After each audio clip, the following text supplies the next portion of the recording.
Producers, listen up. One of the most important things that's going to determine your future success are your habits. The good ones are hard to start and the bad ones are extremely difficult to stop. So today I'm going to be reacting to a video by INTERNXTIONAL. These are producers and content creators. They're going to be sharing some gems on habits. I'm going to be giving my commentary to their original video so that way you walk away with double the value. So without further ado, let's go ahead and get right into it.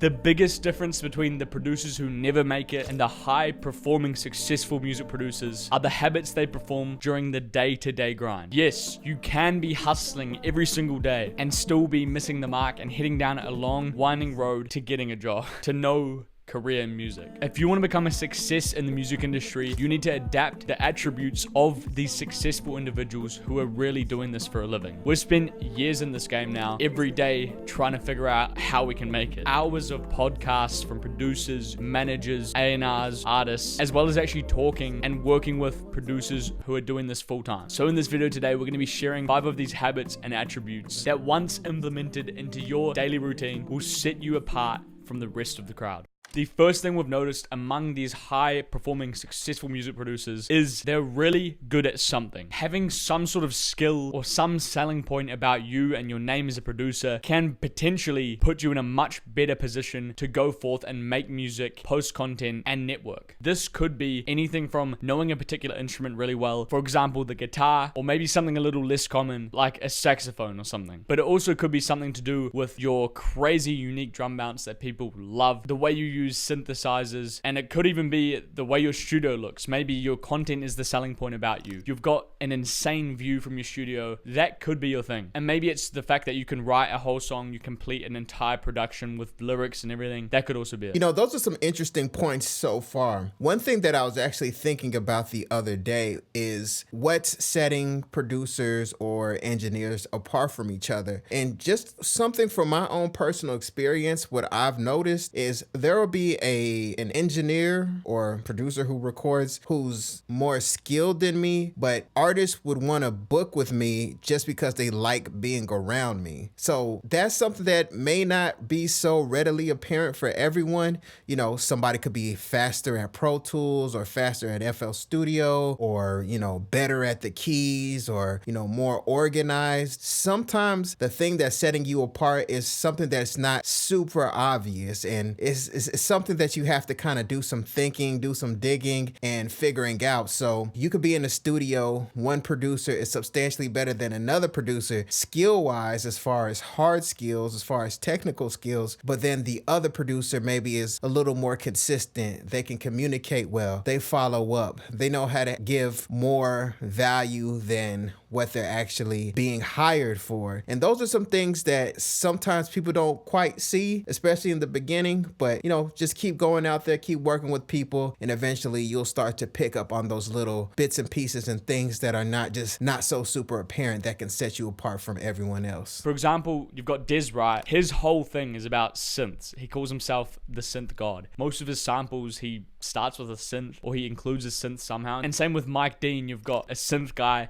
and that's his selling point. Like we mentioned in our last video, that producer Juice Acous, his whole thing is about guitars, of course. He's really good at it, and that's his thing. And another example, yesterday I found this guy on Instagram who is posting these reels of him dressed up eloquently and performing a sample he made completely from scratch using instruments, and you can just hear it. These have potential to be sampled into vintage samples and ending up on songs. If he keeps going, I'm sure a big producer, artist, someone's going to get in contact with him and he'll find his spot in the industry.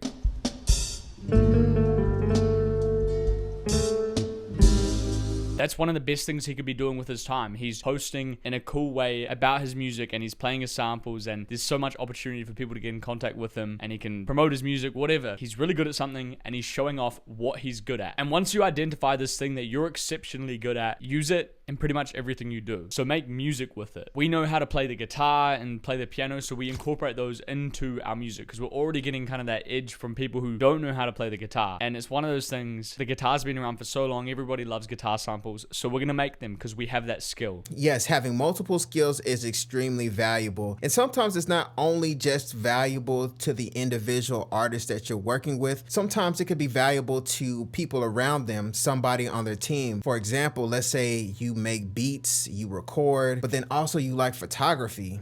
That's a powerful combination, and that's not something that's so obviously seen as valuable just right off the bat. You know, some people will think it'll be bass guitar or piano or knowing how to record in Pro Tools, which if you don't know how to record in Pro Tools, I've created a guide with some very useful shortcuts. Just check out the link in the description. But back to my main point, it's not always something that's a musical skill that's going to be seen as valuable and that you need to give to the artist. Once again, it could be someone in the circle. So you're a beat maker, you also like photography, you can take pictures for the crew, take pictures for the artist, maybe the artist also has some type of clothing line. You could, kind of compile all these skills together just so the artists or the people that you're working with know that you have more value than the other person down the street. So if you do kind of have those other types of interests, maybe you like email marketing, maybe you like building Instagram pages, all these things can help you in the music endeavor of growing as a music producer. It doesn't always have to be music related inside that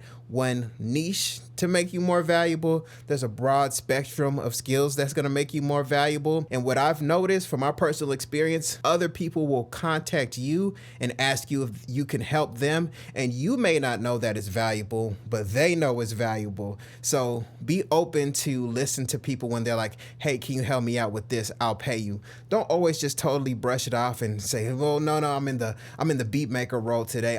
No, if you like filming, you like photography, you like building Instagram pages, you like doing graphics, all these different things are very valuable to recording artists as a producer. So don't minimize these skills that in your head might be totally irrelevant. Open yourself up, be available, always be there to be of service to the people. You know how to play the saxophone, use that in your samples as much as you can. And then use it in your content as well. We post videos showing off those skills that we have. And then networking as well. If you have an Afrobeat producer who makes beats but doesn't know how to play the saxophone, and saxophone's a great instrument to have in Afrobeats, and then you've got the saxophone player who now can network with that. They can be like, yo bro, I love your Afrobeats, I've been a fan of it. Let me send you some raw, unprocessed saxophone samples, maybe a few minutes worth, and he can now use that, and that's value packed. He can add those to his Afrobeats. Now, this guy can network with this guy and start getting placements because of his unique skill. The people who stand out and get given opportunity normally have something special about them that makes them stand out from the crowd. So that's the first thing we've noticed in these highly successful music producers. Also, there's a certain mindset that comes with individuals who would reach out to just offer the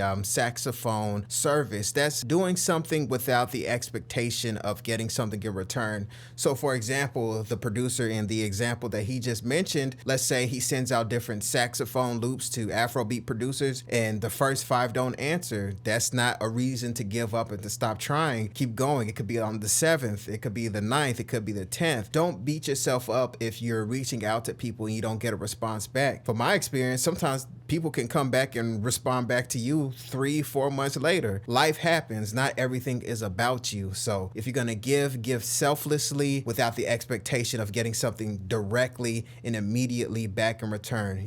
The analogy I like to always say in my videos is it's like planting seeds all over a garden. You start watering them and then eventually some of them start to grow. You don't just throw seeds, throw a bunch of water, then they instantly just start popping up flowers or anything like that. You just throw it out there, putting water on it, then eventually you're going to see the fruits of your labor. But it takes a lot of consistency. It also takes a lot of putting your ego aside, especially if you're very talented. Very talented people tend to have very big egos, and patience. Just keep going. Know that you're talented and know that this is still a numbers game. Essentially, everything in life is a numbers game. You have to keep going. You just can't give up, especially if you know that you have something valuable to offer the world. The next habit is being aware and informed on social media. Now bear with me, but this is what all the high-level successful music producers do naturally. First of all, literally everybody is on Instagram. Whether they've been in the game for 20 years, 30 years, they're already established in the game and they're just working with everybody. These guys are still on Instagram. Whether they're creating or consuming, they're on there, and you have an opportunity to get put in front of them if you want to, as well as the option to see them, see what they're doing, and see who they're with. All there for you to see, unless they're private, of course. And remember, 20 years ago, you had no idea what the top producers, what the top artists were doing in their day-to-day life. You might see something on the TV or something in the newspaper about something. Now you can see all the producers of the songs, anybody who had some sort of input, the songwriters, who did the mix of the song, what happened behind the scenes. You know, you can see these whole videos of songs being made. You're likely to even know who produced the song 20 years ago. The point here is there is so much out there that you can just soak up to help you build your network and to understand how you can get into circles from the position you're at right now. And the first step comes with just being conscious when you're on Instagram. Whether you've just started an Instagram or you've been doing it for 3, 5, 10 years, becoming conscious of the people that you follow, watching their stories, who they're with, where they are, and what they're doing, and just soaking it all up into your head. Even Genius and just Spotify credits and things. Sometimes when we just want to spend some time and wrap our heads around who's in the circle, who's actually working on these songs, who's doing the mixes, who's writing the songs with these guys, you can just sit down there and just go down these deep rabbit holes and get a really good idea of the people in this group. And then with all this information, you can almost think of creating a huge spider web around a singular person. Yes, I personally feel like Instagram is the social media platform of the music industry.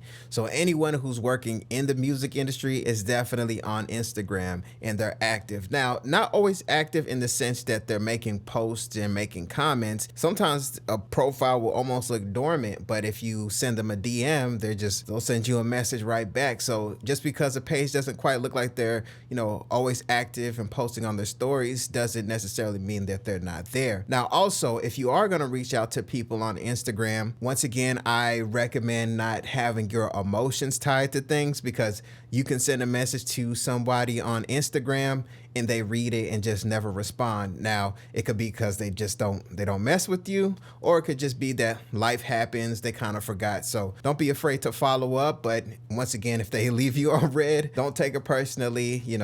They probably just don't mess with you, or life is happening and you're just not up there on their priority list. They have kids, family, deadlines for the music industry. Maybe they're in some type of legal battle over some credits or whatever, and all types of stuff can be going on in their personal life. So, if you do send a message, don't always feel like, dang, why you do me like that? We was just having a rapport. Now you're going to leave me on red. What's going on? Don't take that to heart. That's just how the game goes. That's just how things go. Don't let that mess with you. Just continue to be consistent and reach out and offer value. And also, like they mentioned, sometimes people will make posts on their stories about, they're in the studio, they're about to work with this person. Also, I've seen different engineers even make Instagram stories saying, hey, we're in the studio tonight, send beats. So, you never know when opportunities like that might show up. So definitely don't be afraid to follow people like engineers. They might not have the most fanciest pages and have the most active, coolest stuff going on. They're just behind Pro Tools, recording. So the opportunity might not always be you reaching out to them on DM or making a comment or anything. It could just be the right time, the right place. They post that story, you reply to that story, and then bam, opportunity opens up. So be patient. Don't always feel like as soon as you follow them, as soon as you message them, the opportunity needs to show up. Sometimes you just have to chill in the cut and then wait. And as soon as it's open, bam, you just pounce on it. Think of creating a huge spider web around a singular person. Drake. You've got the artist Drake, and you really want to work with Drake. And then around him, you've got all his direct connections, and okay, I know that Noah 40 is his producer or mix engineer and whatever, and you've got all these guys that have a direct connection with Drake. And then you can take it even one step further. Let's go to Drake's engineer. Who are his friends? Who are his producers? Who does he work with? Oh, actually, I might have a mutual with this person. Let me go make a connection with that person and try link my way in through the spider web. You can't just do this just by using people. You can't just, I want to get to this person, so let me try weave my way through and just pretend to be friends with them. That's not how it works. That is not a long-term strategy. People are going going to be able to pick up if you're being fake. And the trick is with this whole spiderweb kind of metaphor is you want to find the people around there that you feel like you could actually build a good connection with. We have plans of going traveling overseas in Europe next year. We'll be going to different cities and all this kind of stuff. And even now we're figuring out, okay, who do these people know? Who do these producers hang out with? You know, what artists do they work with? And we're just trying to build a sort of spiderweb in our heads so we know that, okay, this person knows this person. When we meet up with this guy, you know, there's a chance that we could be doing this as well, or this person might come in. Really just being conscious and aware and knowledgeable of the network in the music industry. So the spider web analogy is definitely a good one. It just shows how quickly we are all connected to one another. And also, it doesn't necessarily always have to be someone as big as Drake that you're looking at their circle. Sometimes it's a mid-tier artist. Sometimes it's a local independent artist who's actually moving around, who's actually touring, who's actually having a budget. So you don't always have to shoot for the head honcho. Sometimes you could look for lower tier new signees, find their circles, reach for them, and then once you reach that person, you can continue to reach up. And that's just another tip I wanted to add on to that one. Next habit of the high performing music producer is being able to finish off your music and then have a system in place to send it out and actually get your music heard. Two things that the beginner producer really struggles with. They start a bunch of ideas, they save them, they never really finish them, they never export them, and then also they don't have the connections, they don't have phone numbers, they don't have people in place that they can send the music out to, meaning they're not making much music that's even ready to be heard as in exported, and then they haven't put together purposeful lists and places to put their music so it gets in front of people. Completing your music, completing your samples and beats is actually a skill and a habit that you need to get into. Leaving projects unfinished, always chasing the new idea, never quite finishing things off over years and years can kill a lot of time. Yes, this is a habit a lot of producers have, especially a little bit towards the beginning of the music production process. This is a story that I tell quite frequently, is I actually had to have a recording artist in the studio with me, literally looking at FL Studio and was like, hey man, all right, go ahead and, arrange the whole thing so I can go ahead and start recording. And I was like, I was like, how am I going to do this? Like, I don't have my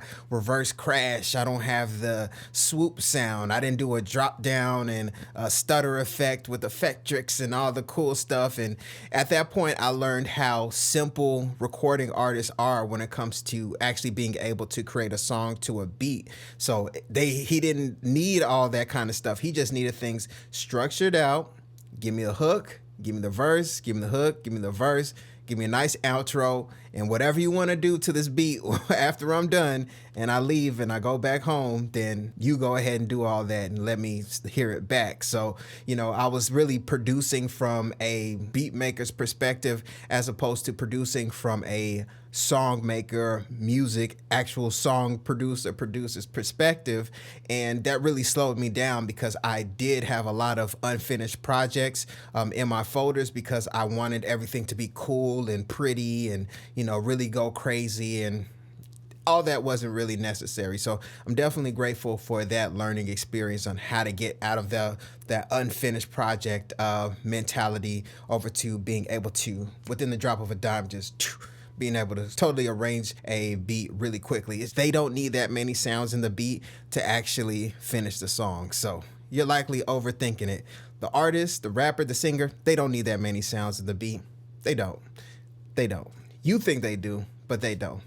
They're listening with different ears from a different perspective, and that's really how they're going to create the song. Another way to help you finish your unfinished projects, other than actually working in person with recording artists, is to actually do collabs. So find different producers, whether it's on Instagram, BeatStars, in-person music conferences, build a connection, build even like a small network of producers that you can consistently reach out to. So that way your unfinished projects, y'all are swapping them, y'all are hearing them from different ears. So you can hear the melodies that need to go on this beat. The other producer can hear the drums that can go on that beat. So that way you're all creating this, somewhat of a system so you can consistently push up your output so you can have more completed and finished beats. And then you're also exchanging networks with each other. So the beats that you send to certain recording artists or post on your YouTube or Instagram or anything like that, they also have their own circle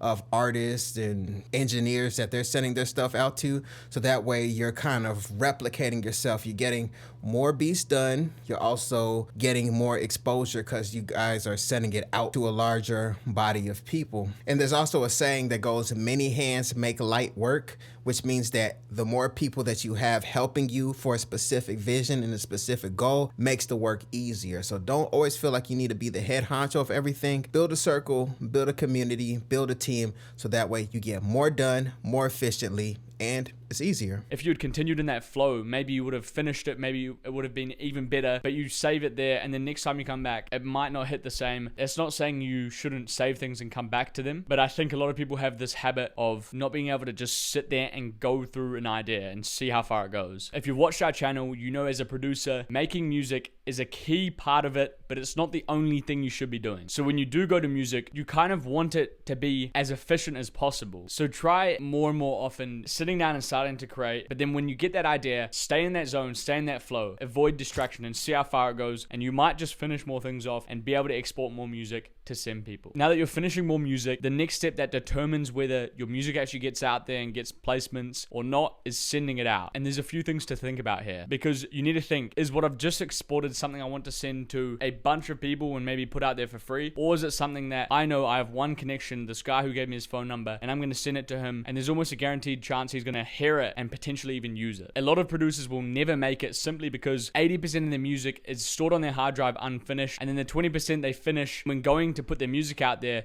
they just don't know what to do with it. Let me jump in right there on that point of holding music exclusively for one person. I was kind of making faces just because that can really hold back your career, just for the simple fact that artists have different projects, they have different budget restraints, they have changing priorities. It can hinder you a lot if you do hear something from someone who says, man, hold that beat, and then you hold the beat and then nothing happens with it. And we've heard multiple stories from different producer interviews of individuals wanting a beat held and then it going away and then the original person being upset about it. For example, I saw not too long ago, the producer who did the beat for LL Cool J's classic Doing It, that beat was originally supposed to be for Biggie Smalls. Biggie Smalls was telling him how he wanted the beat put together. So, you can't really get much more, please hold that beat for me than that. But unfortunately, there was some type of contention between the producer and Diddy and not having certain checks cleared and things like that. So eventually,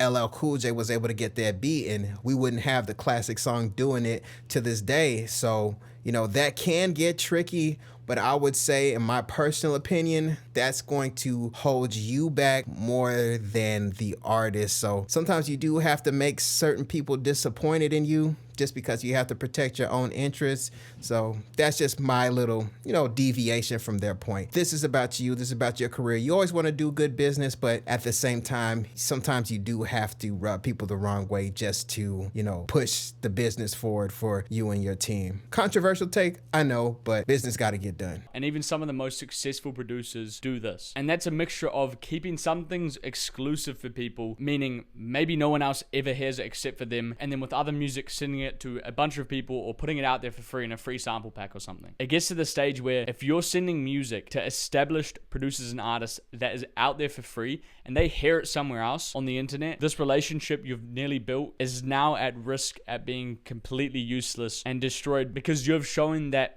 you kind of don't value them as much. And this topic is really tricky and it really depends who you're working with. Some niches, some types of producers will work in a consistent way. For example, they'll only accept exclusive stuff. And some other people and some other niches, they might not care if your sample is from a free sample pack or even if it's already been used in a song and is on Spotify. So sometimes they'll tell you if they only accept exclusive stuff, sometimes they may not. Sometimes you can ask and get it out of the way early on in the relationship. But this is all stuff that we just didn't think about when we started. And it's still a really difficult thing because you might send an exclusive thing to someone and they just don't even respond at all to it. And now you're in a position where you're wondering whether you should send it out to other people because they haven't responded. And then maybe you send it out and the guy responds. It can get really tricky. And this is why you need to be making a lot of good music and be finishing it all off so you have got a good amount of music to send out to different people. So building off of that, I would say that gets to setting expectations. So what does this producer who you've created this exclusive deal with expect? Like, what are the terms and conditions? As opposed to just having everything just kind of up in the air and, we're friends, we like hanging out with each other, we like cracking jokes with each other,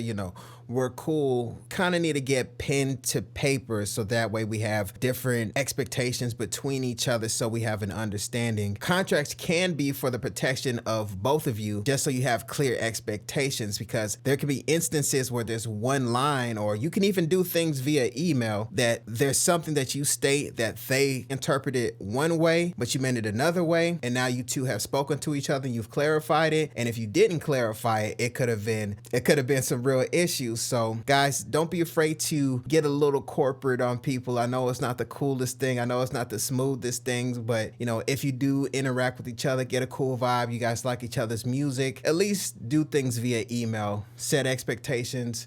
This is what you're trying to do, especially, and this is most specifically if you're talking about some type of exclusive relationship between each other. Because from what I understand, there was a Drake sample by Mario Luciano that was in one of his popular sample packs, and Conductor Williams used it. So, these are super big mega star producers and artists. So, I mean, if a producer was saying, I want this exclusive, then is this person giving you some type of large upfront payment? Or are they just saying that, are they just telling you what to do?